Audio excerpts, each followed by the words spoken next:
시선 집중의 문을 여는 코너 JB타임즈 시작하겠습니다. JB 없는 JB타임즈 그 허전함을 채워줄 두 분 오늘도 함께 모셨습니다.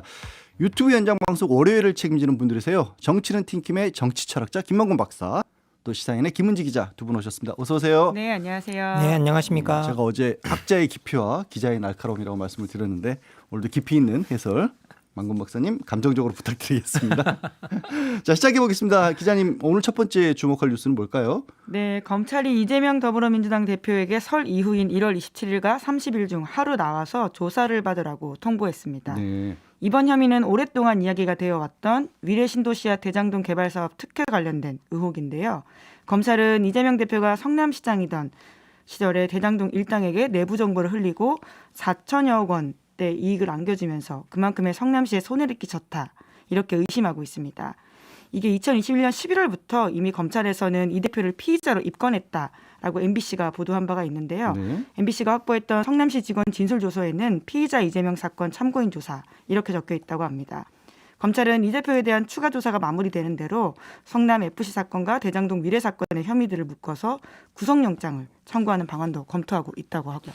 언론 보도 소식을 쭉 의해서 보면 이 대장동 처음에 시작할 때부터 이런 식으로 내부 정보 올려서 배임 쪽에 가깝게 그렇게 보고 있다가 돈을 직접적으로 받은 뭐 약속을 받았다 이런 쪽으로 다시 보고 있다가 다시 처음으로 돌아간 느낌이에요. 내부 정보를 흘려서 배임 쪽으로 다시 보는 느낌인데 어쨌든 뭐 정치권도 당연히 이 두 번째 소환 소식에 술렁이고 있습니다. 여야 반응 그리고 국민의힘 박정화 수석 대변인 그리고 더불어민주당 박성준 대변인의 목소리에 이어 한동훈 장관 말까지 잠깐 들어보겠습니다. 정치 검찰의 악랄한 언론 플레이이자 야당 죽이기의 일환으로 규정합니다. 윤석열 정치 검찰의 조폭식 정치 수사 쇼에 신물이 날 지경입니다. 국민들은 본의 아니게 이재명 대표와 대장동 일당이 주연과 조연인 비리 범죄 드라마를 연일 보고 있습니다. 이제는 끝을 맺을 때입니다. 국회 법사위에 출석한 한동훈 법무부 장관도 정치 보복이 아니라 지역 토착비리 수사라고 쏘아붙였습니다. 맥락에 맞지 않는 공허한 음모론이나 다수당의 힘자랑 뒤에 숨을 단계는 이미 오래전에 지냈다고 생각합니다. 이제는 팩트와 증거로 말씀하시는 게 어떨까 생각하고요. 자, 대선 과정에서부터 굉장히 뜨거웠던 이 이슈, 이걸 두고 드디어 두 번째 소환 통보를 하면서요. 한쪽은 조폭식 정치 수사다, 쇼다 이렇게 주장하고 있고 또 한쪽은 또 다수당 힘자랑이다 이렇게 얘기를 하고 있습니다. 지금 이제 정말 2년이 넘었는데 소환 통보된 거 왜 지금이라고 보십니까?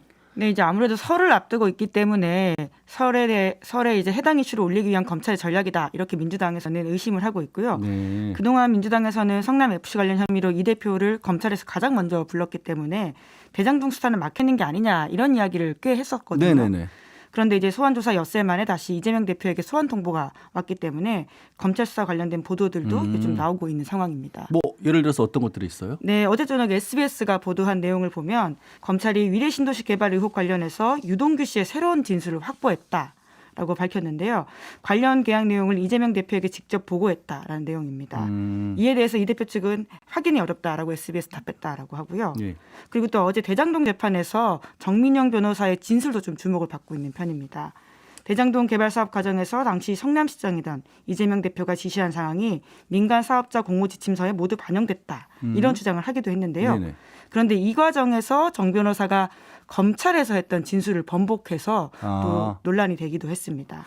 근데 대장동 관련은 수사도 그렇고 재판도 그렇고 너무 많은 얘기들이 나오다 그렇죠. 보니까 네. 사실 저도 따라가기가 어려울 정도예요. 네. 우리 청취자분들은 더 그럴 것 같은데 김만곤 박사님, 이재명 대표 이번 주에 두 번째 이제 검찰이 소환 통보한 건데 다른 사건이지만 나가야 될까요? 어떻게 해야 할까요? 예, 뭐 지난 추석에도 이제 검찰이 이 대표의 공직선거법상 허위사실 공포 혐의로 뭐 추석이 다가도 무렵에 또 소환 통보를 했었는데요. 네. 이제 이번에도 설날을 또 앞두고 하네요. 예. 근데 이 대표 입장에서는 이제 기소가 다 결정되어 있는 상황에서 소환에 응하는 게 무슨 의미가 있겠는가. 이제 그렇게 뭐 그런 마음이 들 것 같기도 한데요.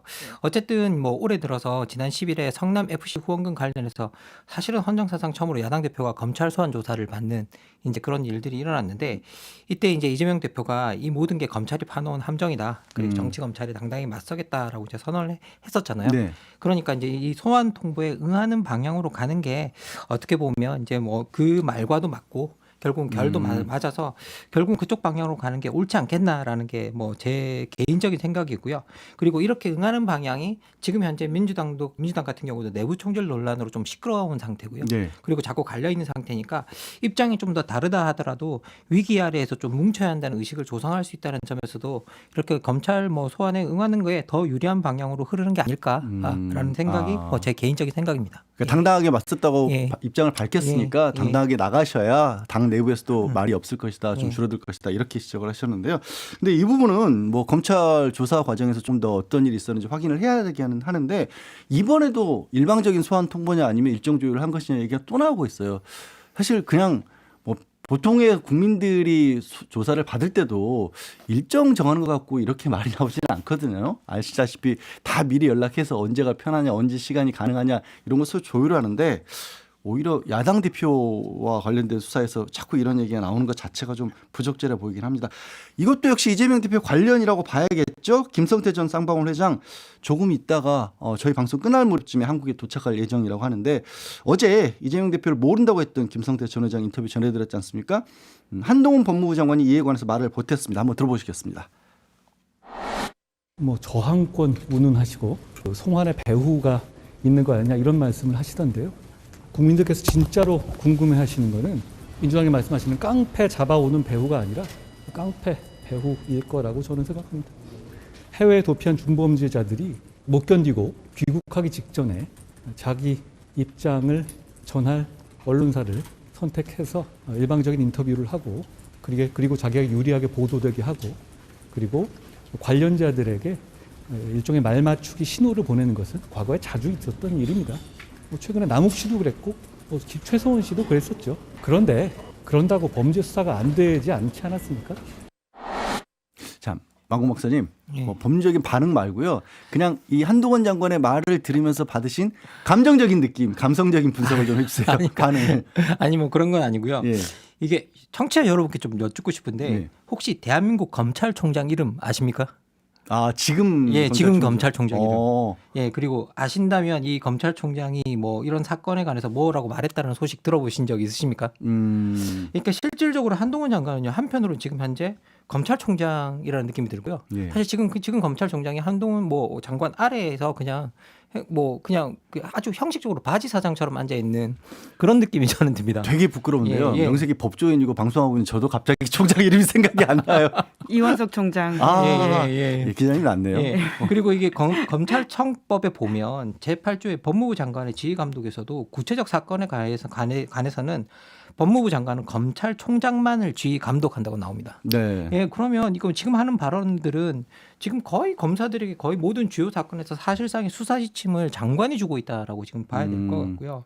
그리고 검찰이 행정부에 속해 있지만 검찰이 독립적으로 움직여야 한다는 게 한 장관의 평소 신념이었는데 이 신념과 전혀 배치되는 일을 지금 한 장관이 지금 하고 있는 게 아닌가.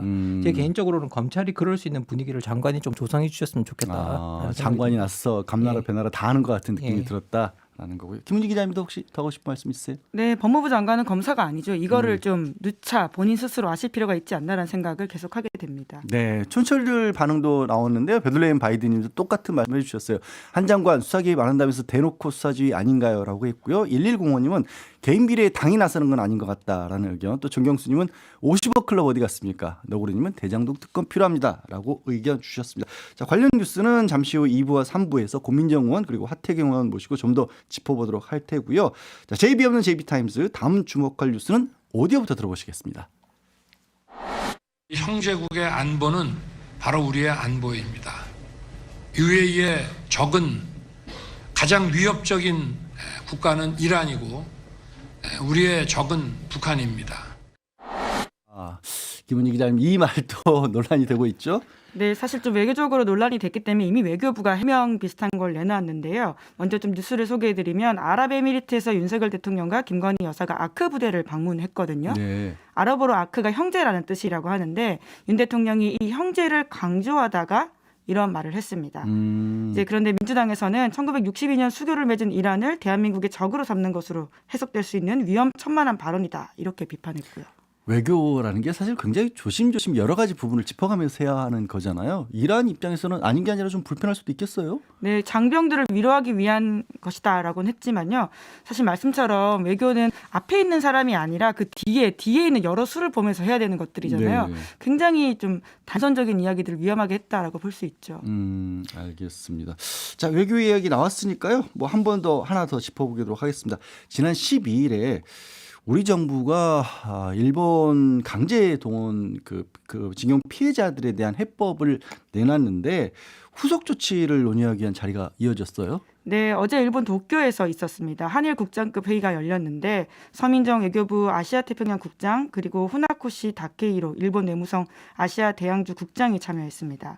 서 국장은 이 회의 후에 한국 언론과 간담회를 했었는데 지난 12일에 강제동원 해법 관련 공개 토론의 결과를 일본에 전했다 이렇게 밝히면서 현재 국내 분위기를 일본에 전달했다라고 밝혔는데요. 앞으로도 긴밀하게 소통해서 지속해 나가겠다라고는 이야기했습니다. 그러니까 이게 뭐 아시겠지만 또 혹시 처음 무슨 일인가 싶으신 분들을 위해서 정확히 어떤 식으로 지금 강제동원 피해자들의 2018년도 대법원 판결에 대해서 판결에서는 손해배상을 해주라고 했는데 집행이 안 되고 있잖아요. 그래서 그 문제를 가지고 한일 간 외교 문제로까지 비화를 했던 것인데 해법을 정부에서 내놓은 게 그러니까 어떻게 한다는 거였죠, 김은지 기자님? 네, 그러니까 제3자 재단을 내세워서 우리 기업이 돈을 낸다라는 것입니다. 그러니까 이번 해법의 가장 핵심이 무엇이냐면요. 일본의 사과 그리고 일본 전범 기업의 참여가 빠져 있다라고 볼 수 있습니다. 아, 정부에서 내놓은 것은 손해배상의 돈을 어떻게 마련할지만 나와 있고 피해자분들이 정작 요구하고 있는 사과 이 부분은 어떻게 할지는 없다라는 건데 그럼 어제 뭐 후속 조치에서는 조금 더 진전된 얘기가 있었나요, 만금 박사님? 뭐 사실 이렇게 후속 조치를 들여다보면 그 별로 진전된 얘기는 있는 게 아니고요. 그 실제 이제 이거 우리가 들여다보면 우리가 아까도 이제 추진하는 배상 방식에 관해서 이야기를 하셨잖아요. 근데 정부가 국내 기업의 기부금으로 징용 피해자들에게 배상금을 대신 지급한다라는 방침을 사실상 세운 건데, 이건 질문해야 됩니다. 왜 일본 징용 피해자 배상금을 우리 기업 돈으로 해결하는가? 왜 그런 거예요? 저도 그 논리를 발견할 수가 없습니다. 네. 그리고 이게 정말 심각한 문제가 될 수 있는 부분은 뭐냐면요. 정부가 이렇게 우리 기업한테 기부금을 받아서 하겠다라고 선언을 했는데 만약에 정부가 기업한테 이거 할 테니까 돈을 좀 달라라고 기업한테 했을 때 네. 만약에 어떤 기업이 그걸 거부할 수 있겠습니까? 생각해 보면 그렇죠. 대통령 예. 취임한 지 1년도 안 된 대통령 정부에서 과거의 문제, 그러니까 지난 정부에서 일어난 일을 해결하겠다고 정부가 내놓은 해법인데 물론 이제 정부가 직접적으로 내놓은 건 아니고 이제 정부 산하 기관에서 만든 거긴 하지만 거기에 대해서 우린 싫습니다라고 말할 기업이 과연 있을까? 그렇죠. 이건 상당히 저는 심각한 문제라고 생각이 들고요. 공개적으로 정부한테 뭐 우리가 필요한 돈이 있으니까 이거 뭐 대납해라라고 말하는 것과 사실상 무슨 차이점이 크게 있는가라는 생각이 들고 더 놀라운 건 뭐냐면 아니 피해를 준 당사자들한테 돈을 받는 게 아니라 우리 기업이 돈을 내서 왜 일본 징용 피해자의 배상금을 내야 되는가에 대해서 우리가 한번 우리가 좀 명확하게 생각해 볼 필요가 있는 것 같고요. 그리고 여기서 또 중요한 핵심은 뭐냐면 사건의 당사자가 우리 정부와 우리 일본 정부가 아니라 강제징용 피해자와 일본 정부 및 기업이라는 겁니다. 네네네. 그런데 이게 결국 피해자들이 만족할 수 있는 방식의 해결책이 필요한데 일본의 입장은 이 피해자들이 요구하는 내용에 어떤 그 사과를 맞출 생각이 없다는 겁니다. 근데 무엇보다 이 징용과 관련해서 일본 측은 뭐 기어이 사실은 피해자들이 원하는 사과를 할 수 없다라는 이야기를 하고 있는 거고요. 실제 피해자들이 바라고 있는 건 돈보다는 무엇보다 그냥 진실된 사과입니다. 네네. 근데 진실된 사과라고 한다면 배상금은 그 진심으로 사과하는 쪽에서 지급해야 할 당연한 일부가 되겠죠. 그렇기 그렇죠. 때문에 핵심 포인트는 돈이 아니라 진실한 사과고 그리고 돈은 그 진실한 사과에 따라오는 배상금은 따라오는 어떤 그 부분인데요. 그것이 오히려 부각되는 부분은 우리가 어떻게 마치 돈을 보상해 줄 거냐. 이런 식으로 또 가고 있고 그리고 그 보상해 주는 방식도 정작 피해를 준 일본 기업이 아니라 일본 정부와 기업이 아니라 우리 기업한테 돈을 걷어서 대내주겠다고 하는데 이게 진짜 제대로 된 해결책이고 제대로 된 방식이냐. 이거 누구한테 이로운 거냐. 라고 생각해 봤을 때 우리가 이 문제를 해결하는 이 방식이 절차도 맞지 않고 내용적으로도 맞지 않다라는 생각이 저 개인적인 의견입니다. 네. 갑자기 김만근 박사님 말씀 듣다 보니까 법원의 판결도요. 정치적 피해가 이분들이 이만큼 있으니까 거기에 대해서 배상을 하라는 건데 지금 해법으로 나온 건 정치적 피해 부분이 사라져버리고 배상만 남은 그런 해법을 하네요. 김은 기자님은 어떻게 보고 계세요, 이 사안? 예, 그러니까 이게 한일 관계가 워낙 이제 꽉 막혀 있다, 무언가를 풀어야 된다라는 정부의 어떤 문제의식은 일정 부분 우리가 이해할 수 있는 부분들이 있어 보이는데요. 그래서 이제 문희상 안이라고 해서 과거에도 재단을 만들어서 이 문제를 풀어가자라는 제안은 있었습니다. 네. 이 방송에도 이제 문희상 전 의장이 나와서 이야기를 한 바가 있는데요. 하지만 핵심이 뭐냐면 한국과 일본이 동시에 참여한다라고 하는 것이거든요. 문희상 안에서는. 예, 예. 그러니까 한국 기업이 같이 참여하는 이유에 대해서는 이제 그 당시에 1965년 한일 청구권 협정으로 혜택을 받은 바가 있고 또 과거에 우리 정부가 국민들 제대로 보호하지 못했던 지점에 대한 일정 부분 참여라고 하는 것을 강조하면서 우리 정부가 혹은 우리 기업이 들어가는 부분들은 있지만 그럼에도 불구하고 일본이 동시에 참여해야 된다라고 하는 것이 핵심이었다라고 볼 수 있습니다. 근데 지금은 아예 일본은 빠져 있는 상황이고요. 저도 이 부분을 취재하면서 다양한 관계자들한테 이야기를 좀 들었는데 인상 깊었던 말이 그거였습니다. 모 관계자가 이런 이야기를 하더라고요. 이 사건은 일본이 가해자이고 우리가 피해자인데 지금 우리 정부의 태도는 마치 우리가 잘못한 것을 숙제 푸는 모양새다라고 하는 것이죠. 마치 우리가 뭔 잘못을 하고 미안해서 이것들을 빨리 풀어보겠습니다라고 하는 행태들이 과연 옳으냐. 라고 하는 것인데요. 협상으로서도 좋지 못하고 결과적으로도 일본 우익들한테 식민지 지배의 합법적 정당성을 최종적으로 확인해줬다라는 일종의 꼬투리 잡을 수도 있다라는 이야기를 하고요. 뿐만 아니라 피해자를 대리하는 사람들은 지금 이런 이야기를 합니다. 피해자들의 요구는 사실 좀 다양해요. 그래서 어떤 사람들은 배상금을 받겠다라고 하시는 분도 계시지만요. 그럴 수 있겠죠. 예. 하지만 최소 공약수 모두가 합의하는 부분이 뭐냐면 일본의 사죄 그리고 일본의 참여라고 하는 최소 공약수가 있는데 지금의 정부의 태도는 과거사를 청산하겠다는 게 아니라 피해자를 청산하려고 하는 게 아니냐라는 지적까지도 하고 계십니다. 야, 그 말은 너무 아픈 말인데요. 피해자를 청산한다는 말은 상상하기도 어려울 정도의 말인데 아닌 게 아니라 우리가 그러다 보니까 일본 측 언론들의 반응이 한국 정부가 정말로 이행하는 점을 지켜보겠다라는 식의 일본 기사들이 나오더라고요. 그래서 이게 뭐지? 이게 좀 많이 거꾸로 된 게 아닌가 싶습니다. 우리 촌철질님도요. 헬로아이로님이 국가는 우리 기업한테 청탁해서 혜택 주고 이거야말로 딱 떨어지는 제3자 뇌물차 아닌가요? 법적 이론을 좀 공부를 하신 분이 이제 시사를 열심히 들으시면 이 정도는 요즘 생각할 수 있을 것 같습니다. 역풍이다님은 정말 중요한 건 진정한 사과라고 하셨습니다. 자, 기시다 총리가 윤석열 대통령과는 대화가 된다. 이런 이야기를 했다라고 하는데요.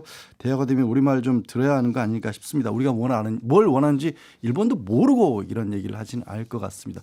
혹시요, 제가 아까 김만근 박사님한테 이 얘기를 좀 여쭤보고 싶었는데 UAE의 적은 이란이라고 했던 아까 짚었던 내용이 있지 않습니까? 윤석열 대통령이 여기 우리 정치학 박사시니까 국제관계에서 이런 식의 얘기를 하게 되는 게 어떤 영향일지. 아니 뭐 우리가 사실 다 알다시피 외교의 적은 이게 외교의 기본은 적을 안 만드는 거잖아요. 그런데 이제 대통령이 공개적으로 이렇게 적을 만드는 게 어떻게 이해해야 될지 모르겠다라는 좀 생각이 들고요. 그리고 이란에게 소위 적의 친구 한국은 어떤 존재일까 한번 생각해 보십시오. 같은 적이겠죠. 그러니까 당연히 이제 중동의 파병 이런 발언들은 중동에 파병 나간 우리 장병들을 이란에게 사실상 적 취급을 당하게 만드는 어떤 그런 발언들이고요. 그리고 지금 중동 지역에는 아크 부대 말고도 레바논의 동명 부대가 평화유지단으로 나가 있는데 이 레바논과 이란이 또 긴밀한 동맹 관계입니다. 레바논하고 이란이요? 레바논하고 이란이요.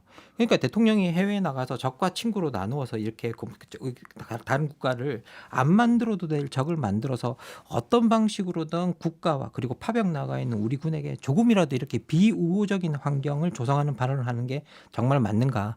사실 이게 이거는 제가 충심해서 드리는 말씀인데요.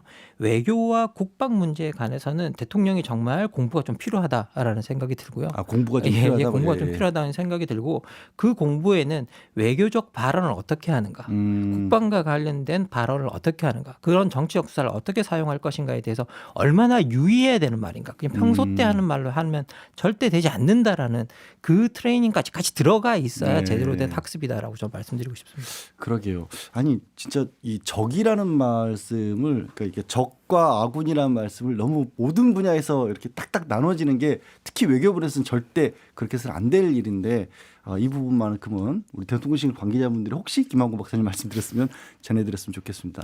우리 촌철 벵고르님도요. 우리나라 테헤란로 없어지겠네 하고 걱정을 해주셨는데 국민들이 대통령의 말씀에 걱정하는 일은 특히 외교 안보와 관련돼서는 없었으면 좋겠네요. 자, JB 없는 JB타임즈 이번 일주일은 자, 인해 전술로 저희가 맡고 있습니다. 시선집중 가족의 총출동해서 JB의 빈자리를 맡고 있고요. 유튜브 연장방송 월요일을 책임지는 정치는 팀킴 두 분 내일도 아마 부탁드려야 될 것 같습니다. 고맙습니다. 감사합니다. 예, 감사합니다.